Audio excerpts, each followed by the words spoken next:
हरे कृष्णा, राधे राधे। श्रोताओं, आप सभी का दिन शुभ और मंगलमय हो। आज हम सुनेंगे कार्तिक मास कहाता महात्म्य में आगे का अध्याय। आज के अध्याय की शुरुआत हम विष्णु भगवान की कथा के साथ करेंगे। तो चलिए प्रिय श्रोताओं, अब बड़ी ही श्रद्धा और प्रसन्न मन से कथा का रसपान करते हैं। एक समय की बात है जब ऋषि मुनियों ने यह जानने का निर्णय लिया कि त्रिदेव यानी ब्रह्मा, विष्णु और महेश में से सर्वश्रेष्ठ कौन है।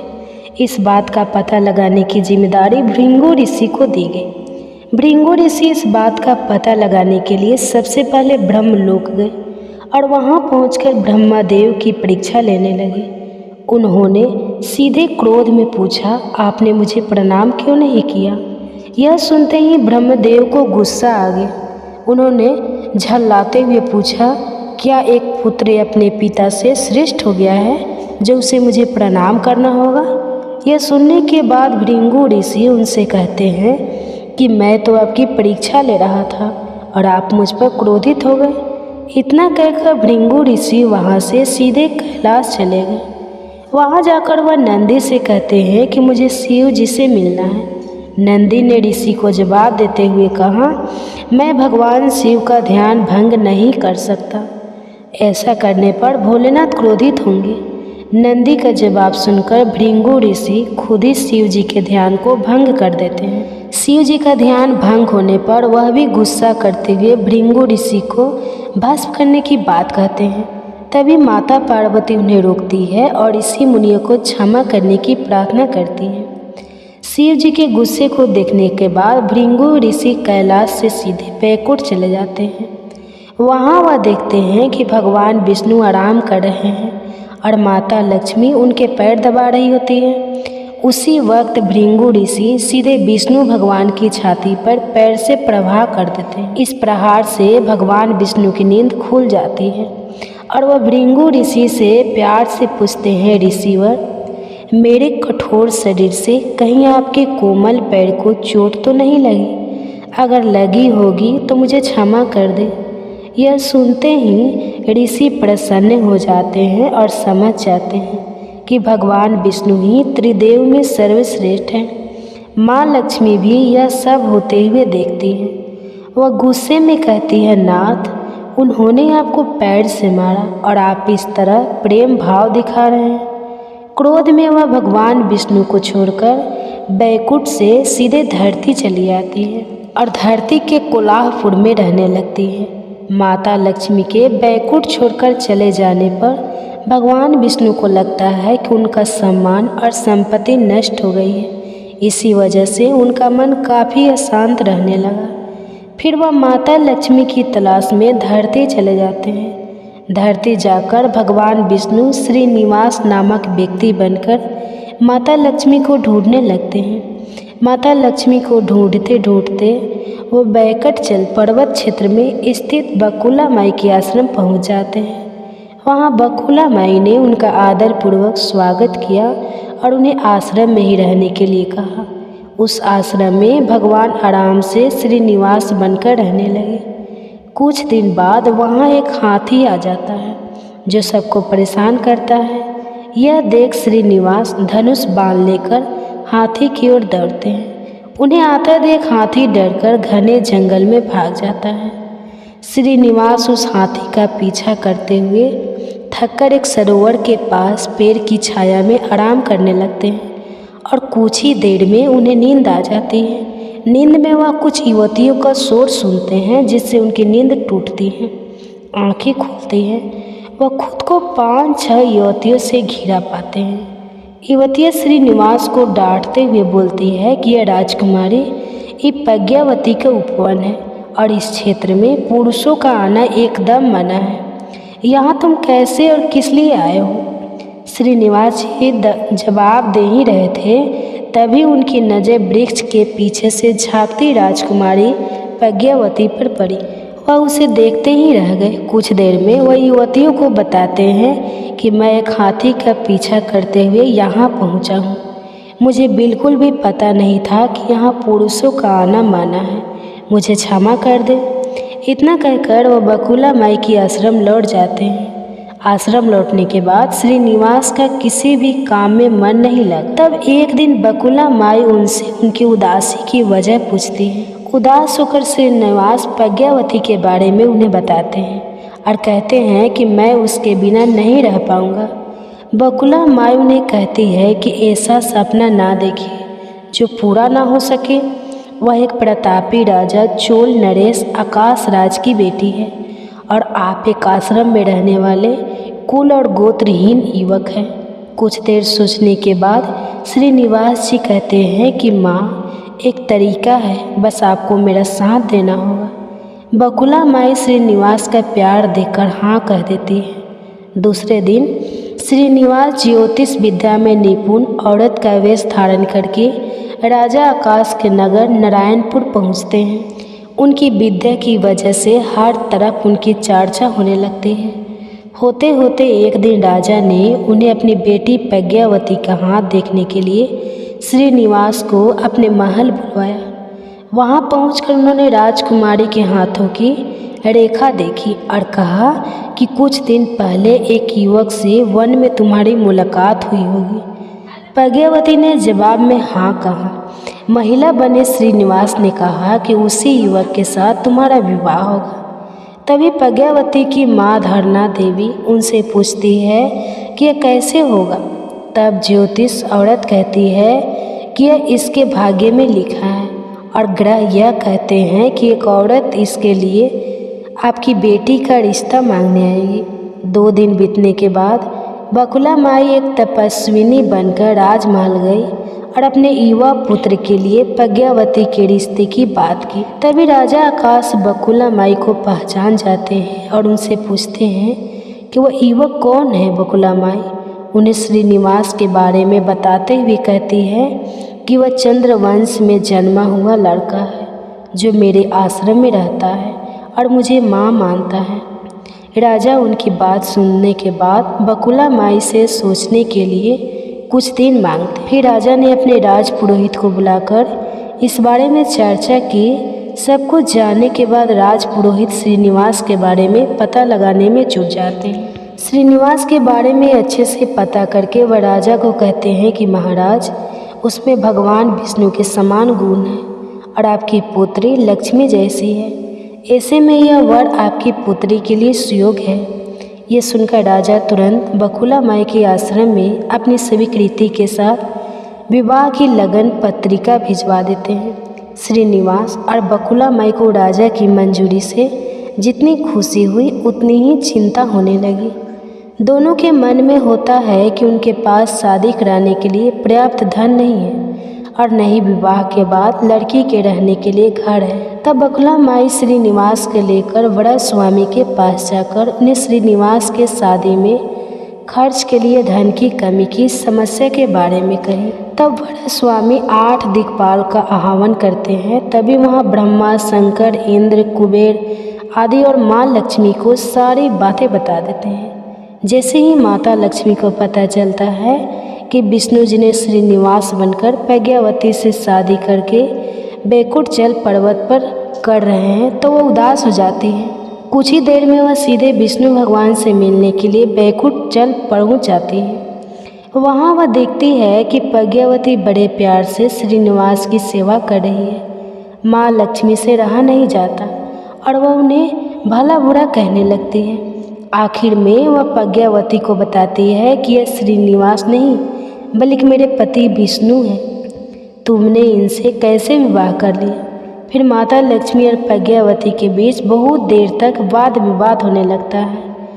यह सब देखकर श्रीनिवास को बहुत दुख हुआ और वहाँ से थोड़ा पीछे हटकर एक पत्थर की मूर्ति बन जाते हैं। माता लक्ष्मी और प्रज्ञावती दोनों यह देखकर बहुत परेशान हो जाती है और कहती है कि अब श्रीनिवास जी किसी के नहीं रहे।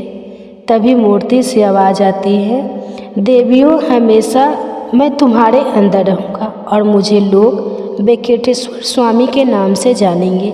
मैं यहाँ रहकर अपने भक्तों की इच्छा पूरी करूँगा। साथ ही मुझे चढ़ाए जाने वाले धन के माध्यम से मैं कुबेर का कर्ज और ब्याज चुका रहूँगा। बस अब तुम दोनों झगड़ना करना बंद कर दो। इतना सुनने के बाद माता लक्ष्मी और प्रज्ञावती उनसे क्षमा मांगती है। फिर माता लक्ष्मी को जाकर महालक्ष्मी की मूर्ति और प्रज्ञावती रूनाचूर में शिला विग्रह बन जाती है। यही कारण है कि तिरुपति विराजमान वेंकटेश्वर स्वामी के दर्शन के लिए भक्तों से चंदन, धूप, फूल और मिठाई नहीं बल्कि धन लिया जाता है। विष्णु भगवान की कथा से दो सीख मिलती है।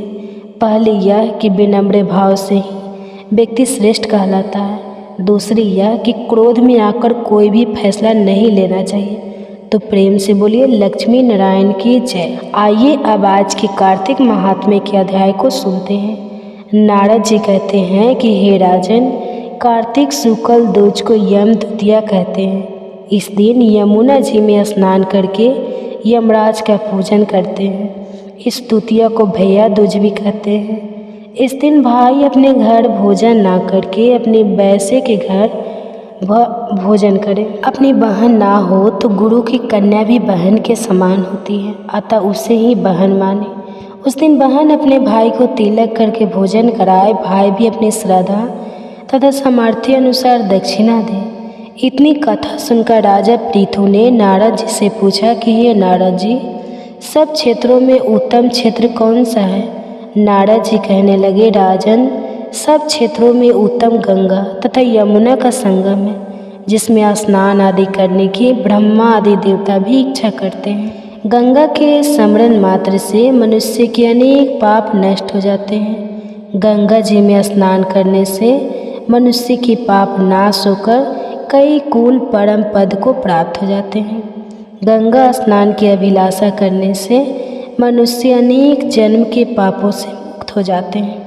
यह समस्त संसार माया रूपी बंधन में बंधा हुआ है, मगर गंगा इस माया रूपी बंधन को काटने वाली है। गोदावरी, कृष्ण, रेवा, अमरावती, ताम्रपर्णी, सरयू आदि सब तीर्थ गंगा में स्थित है। काशी क्षेत्र भी सब क्षेत्र में उत्तम है, जहाँ देवता वास करते हैं। वह मनुष्य नया है जो अपने कानों से काशी क्षेत्र की कथा सुनता है। जो काशी जी प्रसाद का सेवन करते हैं जीवन मुक्त हो जाते हैं। यदि प्रातः काल के समय कोई काशी क्षेत्र का स्मरण करता है तो वह भी मोक्ष का प्राप्त हो जाता है। यह कथा सुनकर ऋषि कहने लगे, सूत जी, भगवान के चरणों से उत्पन्न हुई गंगा जी की महिमा कही। तब सूत जी ने कहा, हे ऋषियों, जो कुछ नारद जी ने राजा पृथु से कहा वही मैं तुमको सुनाता हूँ। इत्यादि सब देवताओं को उत्पन्न करने वाले कश्यप जी की दो पत्नियां थीं। एक अदिति जिसके पुत्र देवता कहलाए तथा दूसरी दीति जिसके पुत्र दैत्य हुए। देवता तथा दैत्यों का नित्य ही कला रहा करता था। उस समय विरोचन का पुत्र अर्थात प्रहलाद का पौत्र राजा बलि दैत्य का राजा था। उसकी सेना अत्यंत विशाल थी। उसने समस्त पृथ्वी को जीतकर स्वर्ग का राज्य प्राप्त करने के लिए देवताओं पर चढ़ाई कर दी थी। इंद्र के राज्य को चारों ओर से घेर लिया। देवता भी युद्ध करने के लिए बाहर आए। अत्यंत घोर संग्राम हुआ। एक दूसरे पर प्रहार करते हुए कई वर्ष बीत गए। इसके पश्चाताप दैत्यों का बल बढ़ते हुए देखकर देवता मैदान छोड़कर भागने लगे। तत्पश्चात दैत्यों ने सारे स्वर्ग पर अपना अधिकार जमा लिया। बलि स्वयं इंद्र के आसन पर बैठने लगा। साथ ही देवताओं के समस्त कार्य अपने राक्षसों के अधीन कर दिए। यज्ञ की बलि भी आप ही लेने लगे। तब अदिति अपने पुत्र को खो देखकर बहुत चिंतित हुई।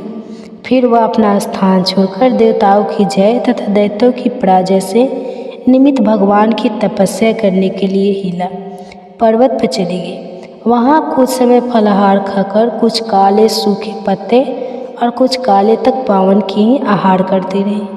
फिर पैर के अग्र भाव से खड़ी होकर भगवान की तपस्या करने लगी। इसी प्रकार 1000 वर्ष तक तपस्या की मायावी राक्षसी आदिति की घोर तपस्या से चिंतित होकर राक्षसी माया से देवताओं का रूप धारण आदिति के पास जाकर कहने लगे कि हे माता, तुम हमारे लिए इतना घोर तप क्यों कर रही हो?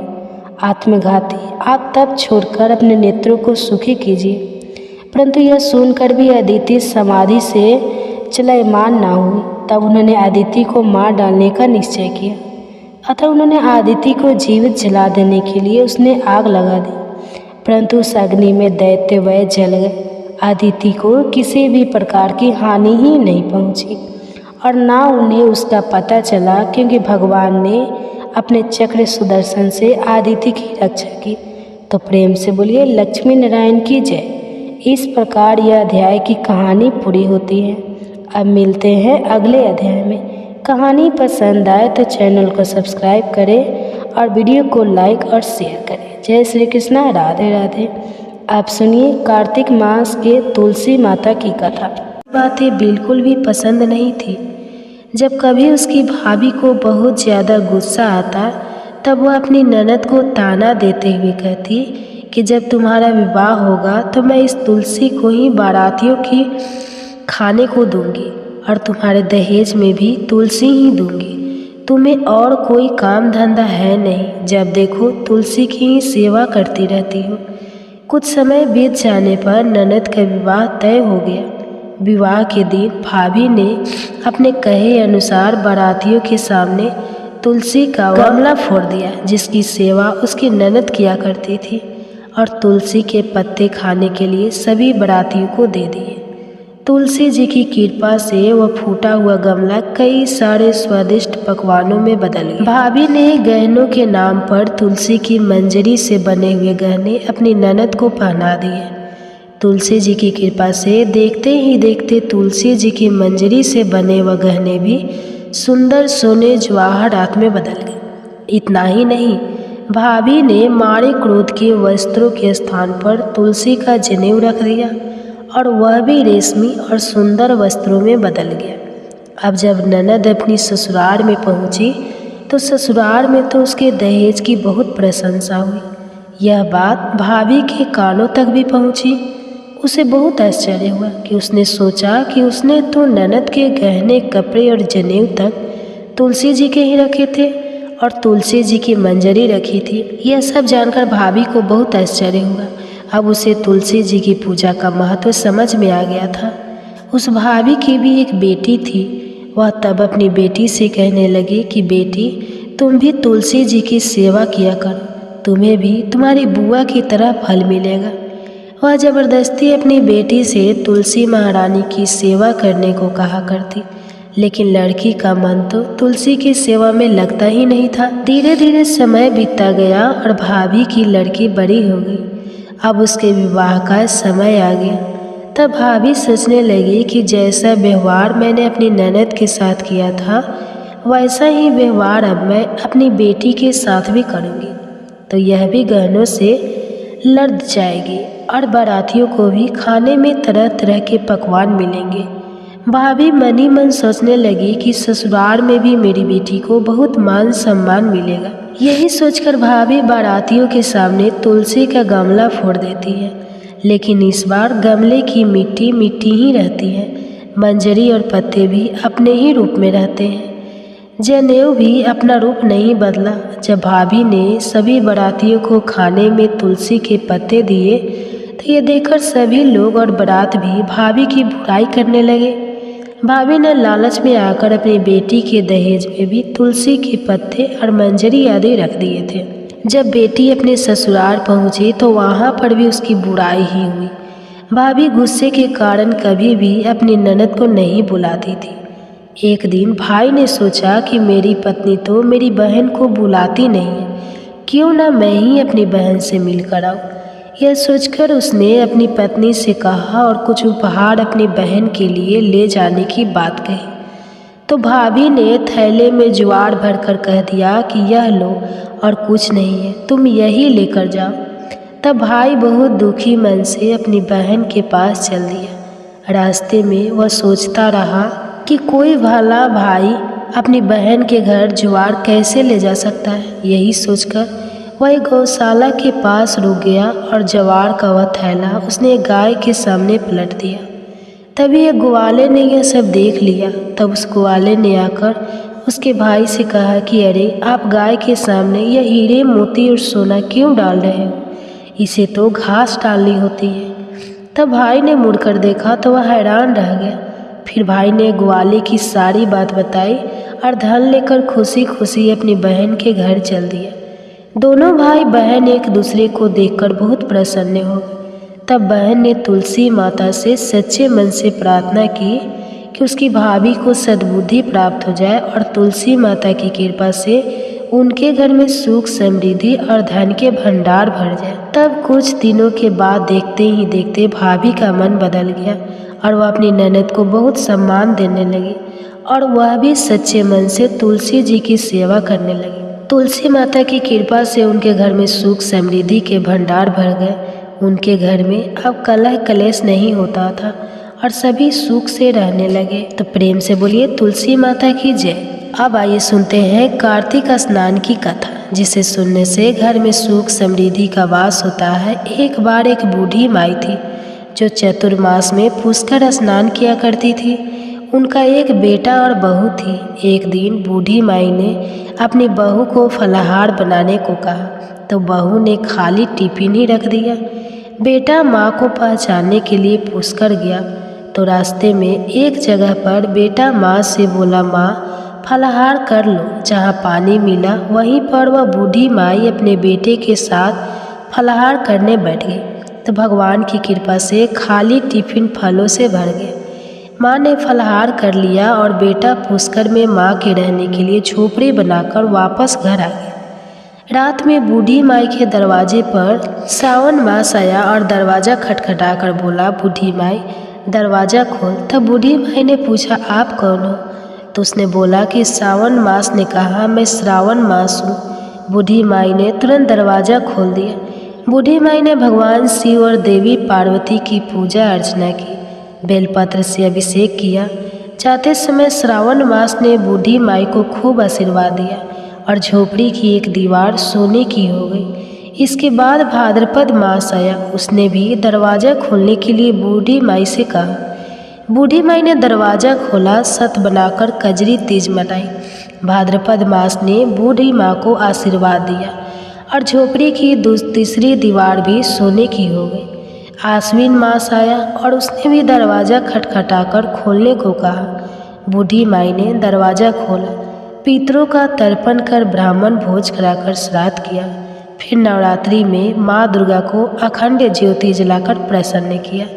सत्य की विजय दिवस के रूप में और बुराई के अंत की खुशी में दशहरा मनाया। आश्विन मास नेते समय प्रसन्न होकर बूढ़ी माई की झोपड़ी की तीसरी दीवार भी बहुमूल्य हीरे रत्नों से जड़ दी और बूढ़ी माई को सदैव प्रसन्न रहने का आशीर्वाद दिया। इन सब के बाद कार्तिक मास आया। उसने भी बूढ़ी माई को दरवाज़ा खोलने को कहा। फिर क्या था, बूढ़ी माई ने दरवाज़ा खोला, अति प्रसन्न मन से कार्तिक स्नान किया, दीप दान कर दिवाली, गोवर्धन पूजा, भैया दूज, गोपाष्टमी, आंवला नवमी मनाई। कार्तिक मास ने जाते समय आशीर्वाद दिया और झोपड़ी के स्थान पर महल बना गया।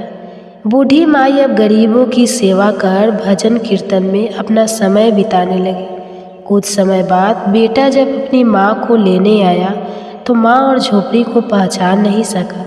तत्पश्चात बेटा पड़ोस में जाकर पूछा। जब पड़ोसियों ने बताया तो बेटा माँ के चरणों में गिरकर बोला, माँ घर चलो, और सारे सामान के साथ वह अपनी माँ को घर लेकर आया। सासू माँ के ठाठ देकर बहू के मन में लालच आ गया और उसने अपनी माँ को भी पुष्कर छोड़कर आने को कहा। तो उसका पति अपनी सास को भी पुष्कर में छोड़ आया, परंतु बहू की माँ की धर्म कर्म में बिल्कुल भी रुचि नहीं थी। वह तो 4 समय भोजन करती और दिन भर सोती। चारों मास उसके दरवाजे पर भी उसी तरह है जैसे बूढ़ी माई के दरवाजे पर आए और चले गए। जाते समय झोपड़ी जो भी थी वह भी गिर गई और बूढ़ी की माँ पुण्य मिलने के बजाय गधी की योनि में चली गई, क्योंकि स्त्री लक्ष्मी जी का रूप है और लक्ष्मी जी की तरह चंचल होना चाहिए, निश्चल होना चाहिए। भगवान की पूजा और अतिथि का सम्मान तथा दान पुण्य करना चाहिए। कुछ समय बाद बहू ने अपने पति से कहा कि जाओ और माँ को ले आओ। जब जम्हाई राजा सास को लेने गया तो वह कहीं नहीं मिली। लोगों से पूछने पर लोगों ने बताया कि तेरी सास धर्म कर्म कुछ भी नहीं करती थी, बस खाती थी और सोती थी, जिससे वह गधा की योनि में चली गई। जमाई ने देखा कि ये गद्दी वहाँ पर खड़ी हुई है, तो जमाई अपनी सास यानी उस गद्दी को बांधकर घर ले आया और उसकी पत्नी ने पूछा, मेरी माँ कहाँ है?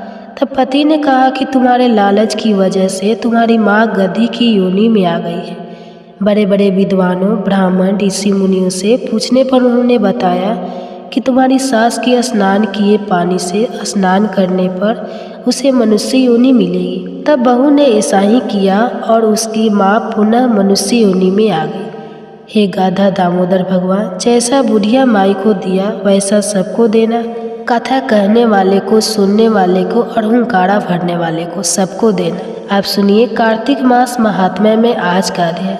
एक दिन महाराज पृथु ने नारद जी से पूछा, हे देवर्षि नारद जी, समस्त गोपियों में राधा जी ही भगवान श्री कृष्ण को इतनी प्रिय क्यों है तथा कार्तिक मास में भगवान कृष्ण के साथ उनकी ही पूजा क्यों होती है?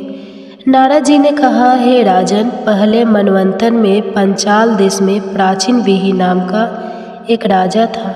उसने विष्णु भगवान का एक अत्यंत सुंदर और विशाल मंदिर बनवाया। उसमें नित्य प्रति विधि विधान से भगवान का पूजन हुआ करता था। उसी नगर की एक अति सुंदर स्त्री प्रेम में वहल होकर भगवान के सामने मोहक नृत्य किया करती थी। उसकी हर समय एकमात्र यही लालसा रहती थी कि वह किसी तरह भगवान के गले में बाहें डालकर नृत्य करे। एक दिन उसने अपना समस्त धन गरीबों में बांट दिया और भगवान के सम्मुख नाचते हुए अपने प्राण त्याग दिए। स्वर्ग में वह स्त्री चंद्रकृति नामक अत्यंत सुंदर देवांगना बनी। एक दिन वह दर्पण में अपना अद्भुत रूप लावण्य देखकर मन ही मन कहने लगी कि भगवान के अतिरिक्त अन्य कोई मेरा पति नहीं हो सकता। ऐसा विचार करके वह भगवान की छवि मन में धारण कर नृत्य करने लगी। कुछ समय बाद दैत्यों के आतंक से दुखी होकर समस्त देवता ब्रह्मा जी की शरण में गए। तब ब्रह्मा जी ने भगवान विष्णु के कृष्ण अवतार लेने का संपूर्ण वृत्तांत देवताओं को सुनाया और साथ ही उनको आज्ञा दी कि देवता ग्वाल बाल एवं देवांग नाय गोपियों के रूप में जन्म लेकर भगवान की सेवा करें। देवांगना चंद्रकृति ब्रह्मा जी से प्रार्थना करती हुई बोली, हे पितामह भगवान, स्वयं मेरे साथ नाचे, मेरा पूर्व जन्म का यह मनोरथ पूर्ण करने की कृपा कीजिए। तब ब्रह्मा जी ने वरदान देते हुए कहा, तुम नंद ग्राम में वृषभान गोप के यहाँ राधा नाम से जन्म लेकर समस्त ब्रज गोपिका से अधिक भगवान को प्रिय होगी। उस समय भगवान तुम्हें अपने प्राणों से भी अधिक प्रिय समझेंगे तथा रास उत्सव में तुम उनके साथ नृत्य करोगी। इस प्रकार तुम्हारा मनोरथ पूर्ण होगा। ब्रह्मा जी के वरदान को पूर्ण करने के लिए श्री कृष्ण अवतार में भगवान ने राधा जी के साथ रास उत्सव में नृत्य किया और उन्हें अपने प्राणों से भी अधिक प्रिय माना। तो बोलो श्री राधा रानी की जय। महाराज प्रभु ने नारद जी से पूछा है, देवर्षि यम, पंचक काल में दीपदान का क्या महत्व और विधान है? कृपा करके मुझे बतलाइए। तब नारद जी ने कहा, हे राजन, कार्तिक मास के कृष्ण पक्ष की त्रयोदशी से शुक्ल पक्ष की द्वितीया तक के 5 दिन यम पंचक कहलाते हैं। इन दिनों में धनतेरस की रात्रि को यमराज के निमित्त दीपक जलाने से यमराज प्रसन्न होते हैं और अकाल मृत्यु आदि नहीं होती। इसके अगले दिन कार्तिक कृष्ण चतुर्दशी को नरक चतुर्दशी भी कहते हैं। इस दिन तिल का तेल, अपमार्ग तथा दुर्वा आदि लगाकर स्नान करना चाहिए। स्नान के बाद दक्षिण की ओर मुख करके अपस्वयं होकर जल में तिल मिलावे और 3 दिन अंजलि से यमक, धर्मराजा, मृत्युए, अंतकाय, कलाय, सर्वभूतका, आयुधुए, दनाय, परमेश्वर, मृत्युका, चिंता, चित्रगुप्ता है, इन नामों से यमराज को तर्पण करें। फिर स्वयंकाल ब्रह्मा, विष्णु, शिव तथा दुर्गा के मंदिरों में तथा वृक्ष, सभा, गौशाला, बगीचा, नदी, तालाब, कुआं, बावड़ी, गली, चौड़ा, खेत, सम्मान आदि में दीपक जलाते और रात्रि को श्री लक्ष्मी जी की पूजा करें। यदि शास्त्र में किसी भी मृत्यु हो गई हो तो उसके निमित्त भी चतुर्दशी को दीप दान करना चाहिए। इससे अक्षय पुण्य फल प्राप्त होता है। इसके बाद कन्या, ब्रह्मचारी तथा तपस्वी जी है कौर की अमावस्या अर्थात दीपावली के दिन भी स्नान आदि से निर्वृत्त होकर पितरों का पूजन और श्राद्ध करके ब्राह्मणों को भोजन करावे। फिर स्वयंकाल घर, तुलसी के समीप, देवस्थान, शमशान, नदी, पर्वत, चौरस्ता तथा गौशाला में दीपक जलावे। तत्पश्चात लक्ष्मी जी की स्तुति करके उनको जगावे। जिस प्रकार पतिव्रता स्त्री अपने पति से पहले जागती है, उसी प्रकार लक्ष्मी जी भी भगवान से 12 दिन पहले जागती है। अमावस्या को दिन में बालक, वृद्ध तथा रोगियों को छोड़कर अन्य कोई भोजन ना करे। स्वयं काल लक्ष्मी जी का पूजन करने के बाद ही भोजन करे। घर को फूल माला आदि से संजोए। सारे घर में दीप माला करे। घर के सभी स्त्री पुरुष नवीन वस्त्र धारण करें और समस्त रात्रि लक्ष्मी जी के समक्ष नृत्य गीतादि करके हर्षोल्लास के व्यतीत करें। घर में समस्त रात्रि दीपक जलाना चाहिए। उस रात्रि को लक्ष्मी जी सब घरों में घूमती है और जो घर अधिक सुंदर तथा रमणीक होता है, उसमें दीर्घ काल तक निवास करती है। एक प्रहर रात्रि शेष रहने पर दरिद्री अर्थात घर का कूड़ा करकट, सूप या पुराने पंखे पटककर बाहर फेंक देना चाहिए। ऐसा करने से वह घर धन धान्य से परिपूर्ण रहता है। दीपावली के अगले दिन गोवर्धन का गोवर्धन बनाकर बंधु बांधव सहित गोवर्धन पूजन करें तथा ब्राह्मण को भोजन करावे। स्वयं भी नवीन अन्न का भोजन करे। भगवान श्री कृष्ण ने इंद्र का मान मर्दन करके गोवर्धन पर्वत की पूजा इसी दिन की थी। स्वयं काल के समय गौ तथा वृषभ अर्थात बैल की पूजा करें तथा अपने परिवार के भरण पोषण और रक्षा के लिए उनसे प्रार्थना करें। इसी दिन स्वयं काल के समय बलि तथा उसकी पत्नी विद्यावती की मूर्ति बनाकर पूजन तथा दान आदि क्रियाएं करने से परिवार सुखी तथा समृद्ध रहता है। इसके आगे का वृतांत आप सभी आने वाले अध्याय में सुनिए। जय श्री कृष्णा, राधे राधे। अगर वीडियो पसंद आई तो हमारे चैनल को सब्सक्राइब करें। धन्यवाद।